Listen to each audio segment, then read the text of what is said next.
Luffy vs Shanks será a primeira luta de Luffy como rei dos piratas. O Shanks é um personagem extremamente enigmático que vive entre a luz e a sombra no mundo de One Piece. Ele é o homem que parou a guerra de Marineford, salvando incontáveis vidas de uma guerra sem objetivo. Uma guerra que ele mesmo tentou evitar, pedindo para que Ace não seguisse Barba Negra, sabendo seu verdadeiro perigo. Inclusive, a sua preocupação com Barba Negra é tanta que, apesar do Oda ter deixado no ar, é praticamente consenso na comunidade que Marshall D. Teach, de fato, é o pirata que Shanks menciona em sua reunião com Gorosei no capítulo 907. E isso faz total sentido, considerando que grande parte da temática do Shanks como pirata no mangá é a sua preocupação com Barba Negra e sua relação. É quase como se eles fossem arquirrivais, só que o Shanks está constantemente perseguindo Marshall D. Teach. Ele é um personagem que tem isso literalmente estampado na cara. Afinal, sua cicatriz é confirmada ter sido feita por Barba Negra, antes mesmo de obter a Yami Yami no Mi. E agora que ele é um dos Yonkous, com uma tripulação extremamente poderosa, além de ter duas das frutas mais absurdas do mangá, a escuridão e o terremoto, ambos nas pontas dos seus dedos. Mas o Shanks não é enigmático à toa, afinal ele deu o chapéu pro Luffy e tá esperando o retorno dele quando o Luffy se tornar um grande pirata. Mas quando é que isso vai acontecer? O Shanks não quer se tornar rei dos piratas? Será que a sua jornada é realmente sobre evitar que o mundo exploda em uma grande guerra final? Ou será que ele pode ser interpretado como alguém que não quer de fato quebrar as engrenagens do mundo? Shanks tem uma posição que não é simplesmente um título, é um atestado às suas ambições. Os 4 Imperadores do Mar são reconhecidos como forças na balança de poder do mundo de One Piece que contrabalanceiam todo o peso do governo mundial e da marinha. O simples fato de Shanks existir já coloca em xeque boa parte da capacidade do governo mundial, mas mesmo assim ele estava sentado à mesa discutindo com eles. Sim, o Shanks é um diplomata, mas ele tá fazendo diplomacia em nome de quem? Pra mim, Shanks sempre foi um personagem muito interessante porque não dá pra ter certeza dos seus reais objetivos. Ele quer ser rei dos piratas ou apoiaria o Luffy em sua jornada sem nenhum tipo de ressentimento? Por que ele se preocupa tanto com Barba Negra? Será que ele já sabe sobre os objetivos de Teach? Talvez ele tenha medo até das possibilidades da vontade herdada de Shebeck. Medo de um possível rei do mundo. Uma teoria muito popular, que também é conhecida bastante na comunidade, é que Barba Negra vai ser responsável pela morte do Shanks antes da batalha final entre Luffy e Barba Negra. Porque a gente já viu o Luffy carregar essa raiva, essa emoção e esse ressentimento pra cima do Barba Negra em combate em Impel Down. E aí, se você adicionar ainda a perda do Shanks na cabeça do Luffy, isso pode ser a água que transborda o copo e deixa ele completamente maluco num grande combate final contra o maior vilão do mangá, que pra mim, até agora, é o Barba Negra. Mas se o caminho óbvio não for o certo? Eu quero falar sobre um certo pirata. Se o Shanks já falou tanto no mangá sobre o Barba Negra, por que esconder isso agora? Ainda mais perante os anciões do governo mundial, aqueles que servem diretamente em Sama. Porque provavelmente não era sobre Barba Negra que Shanks estava falando. E a teoria de hoje vai responder duas grandes perguntas. Qual a conexão entre Shanks e Gorosei? E quem era o pirata que Shanks queria falar sobre? Então fala aí, galera, Chapéu de Palha aqui. Eu sou o Derek e hoje já falei que eu vou fazer, então só dá um slap no like, dá essa moral, clica no se inscreve, por que você não se inscreveu ainda? Tô bolado com isso. E chama a vinheta, porque hoje tá quente.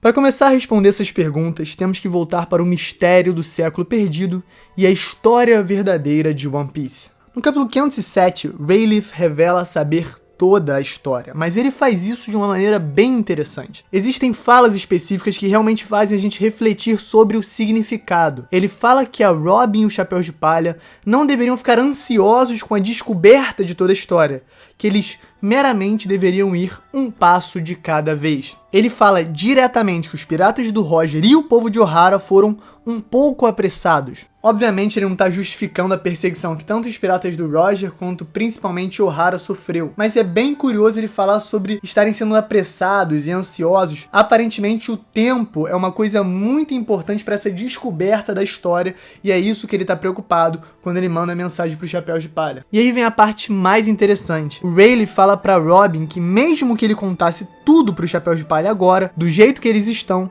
não poderiam fazer nada. Eles precisam conhecer mais o mundo. E quem sabe, podem chegar até uma conclusão diferente da dos piratas do Roger. Uma resposta diferente. Talvez o Rayleigh já tá imaginando que alguém pode achar uma resposta diferente. Isso indica que a resposta que eles acharam pode não ser absoluta e pior, que não satisfez os piratas do Roger. Claramente existe algum tipo de ressentimento com saber a verdade do mundo, mas não poder fazer nada a respeito disso, ou no mínimo não poder fazer o suficiente. E pode existir vários motivos para isso. A gente sabe que Roger riu, mas não sabemos se foi de fato alegria genuína ou uma risada sarcástica, irônica, parecida com aquela em que acontece algo muito ruim, tão trágico que dá vontade de fazer mais nada a não ser rir até chorar. O governo mundial, as Cipherpol, os Tenryubitos, todos esses grandes agentes no cenário mundial buscam esconder a verdade, apagar a história, queimar memórias, eliminar dissidentes, todas ações coincidentes com alguém que quer destruir o passado de toda uma sociedade. Mas qual seria o motivo real dessas ações? Bom, talvez a verdade no mundo de One Piece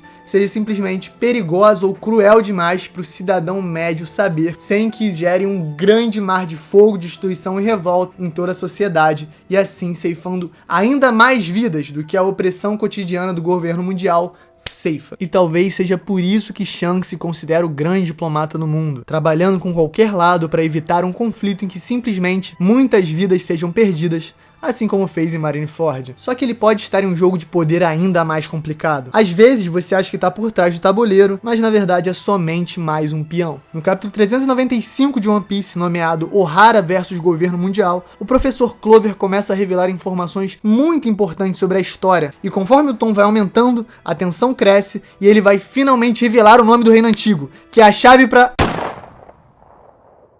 O Spandini ordena sua execução no momento crucial. Eu acho que o timing dessa morte é muito interessante. Óbvio que o Oda quer gerar atenção, quer gerar suspense, pro professor Clover falar, mas não falar. Mas ao mesmo tempo é curioso exatamente esse momento que o professor Clover é morto. Porque se você for pensar, todos os cidadãos de Ohara podem ter crescido na sala do professor Clover e já ouvido essa história 10 vezes. Se eles já iam morrer de qualquer jeito, se eles já estavam planejando o Buster Call e não deixar ninguém escapar, aquelas informações seriam irrelevantes.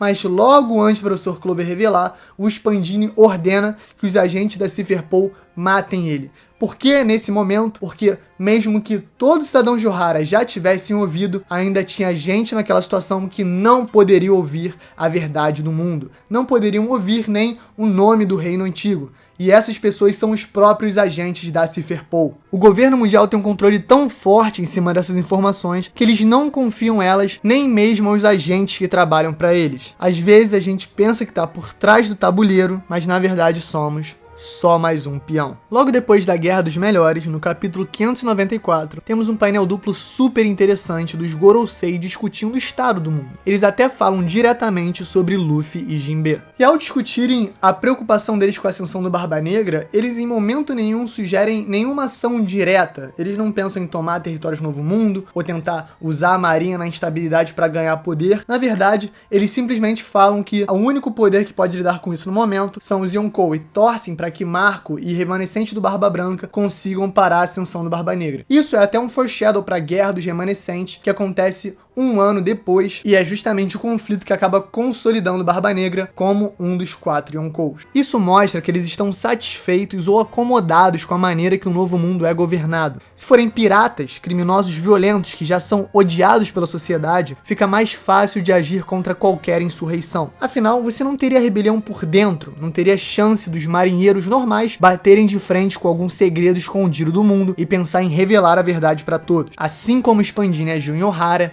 ninguém nunca pode saber, principalmente pessoas de dentro da própria marinha. E nesse mesmo capítulo, quando falam diretamente sobre o Luffy, eles mencionam como ele é um perigo por ser neto do Garp, então não é surpreendente ele também ser uma dor de cabeça. Claro, o Garp é uma grande dor de cabeça porque ele tem um passado gigantesco e deve saber muitos segredos sobre o mundo. Além disso, a gente sabe que ele não se conforma com o status quo dos Gorosei, afinal, ele tem nojo de toda a classe dos Tenryubitos, que é um dos motivos dele nunca mencionar o incidente de God Valley, afinal ele teve que proteger os Gorosei e os Tenryubitos naquele momento. Talvez o Akainu também represente um desconforto parecido para os anciões, alguém que já confrontou eles abertamente e que não deve ser facilmente amansável. Isso também explicaria porque não conhecemos nenhuma era em que o governo mundial dominava o Novo Mundo. Sabemos apenas sobre a era de Rock the the Xebec, depois Roger, Barba Branca e Chique, depois a era tradicional dos Yonkou, do começo do mangá, e claro, agora Yonkou mais a pior geração, com a ascensão de Luffy e companhia. Agora vamos imaginar que Shanks não somente sabe a verdade, como também concorda que ela tem que ser escondida a todo custo. Então entramos em uma situação de que o inimigo do meu inimigo é o meu amigo, sendo esse inimigo a verdade sobre a história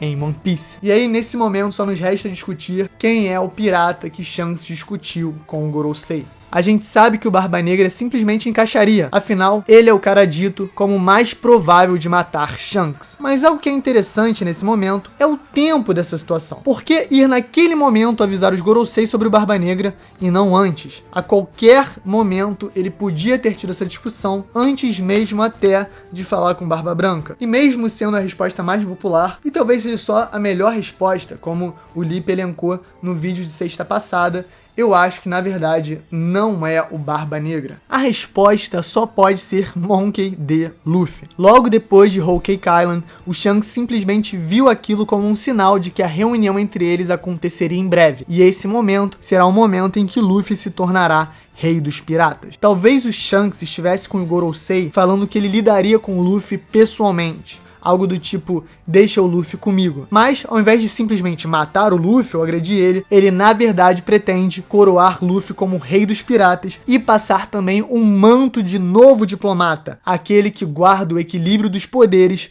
e da paz no mundo de One Piece. E talvez essa seja a rachadura na relação dos dois. O Rayleigh já falou que eles precisam achar uma nova verdade, ou talvez um novo ângulo sobre a verdade do mundo. E se de fato isso for um indicativo de que o Chapéu de Palha vão achar essa verdade, junto com o Rio Poneglyph e tudo mais, isso quer dizer que o Luffy também não vai querer aceitar esse papel antigo que Shanks performa. O Luffy já falou com todas as letras que o sonho dele é ser o homem mais livre do mundo. E talvez ser o guardião da paz não tenha nada a ver com esse objetivo, afinal você tá sempre preso ao seu dever de tentar salvar as pessoas e todo o tabuleiro de poder no mundo de One Piece. E aí, essa pode ser a discussão que vai gerar a ruptura entre Luffy e Shanks e talvez gere a luta pós Luffy se tornar Rei dos Piratas, a luta que vai realmente coroar ele e tornar ele reconhecido por todos como o grande Rei dos Piratas, o homem mais livre do mundo. Talvez Luffy possa mostrar a sua verdade, mostrar a história pra todos e até derrotar Shanks no processo. Afinal, desde Punk Hazard a gente sabe que o Luffy pretende derrubar